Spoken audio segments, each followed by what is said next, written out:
এই ঘটনাটা যদি আপনার সঙ্গে ঘটে, আপনার তখন কেমন লাগবে? বিষয়টা হচ্ছে কি জানেন? আপনি সৌদি আরবে নতুন আসছেন কিংবা পুরাতনই হন না কেন, আপনি গেছেন একটা দোকানে কিংবা যেকোনো মক্তবে যেকোনো ট্রাভেলসে। যাওয়ার পরে আপনি কি করছেন? আপনার অ্যাপশেয়ারের কোনো সমস্যার কারণে তাদের কাছে যাওয়া, সেটা ঠিক করার জন্য।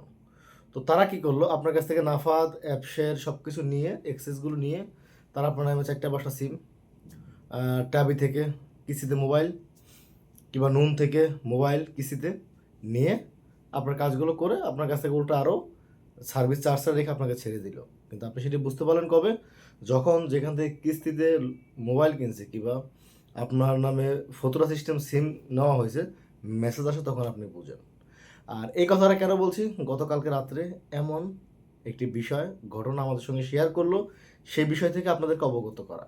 তো প্রিয় প্রবাসী বন্ধুরা, যে কোনো জায়গায় গিয়ে আপনার নাফাদ কিংবা আপনার অ্যাপশেয়ারের কোড দেওয়ার আগে আপনি 100% শিওর হয়ে নেবেন সেটি কোন কাজে ব্যবহার করতেছে, আপনি কোন কাজটার জন্য গেছেন কিংবা অ্যাপশিট। আর আপনি আমি এখন বর্তমানে অনলাইন যুগ, সকলেই জানি যে অ্যাপশিট ঠিক করতে বর্তমানে যে আহামরি আপনার কোনো অফিসে নির্দিষ্ট অফিসে যাইতেই হবে এর কোনো মানে নেই, কিংবা কোনো মক্তবে যাইতে হবে এর কোনো মানে নেই, কোনো ট্রাভেলসে যাইতে হবে এর কোনো মানে নেই।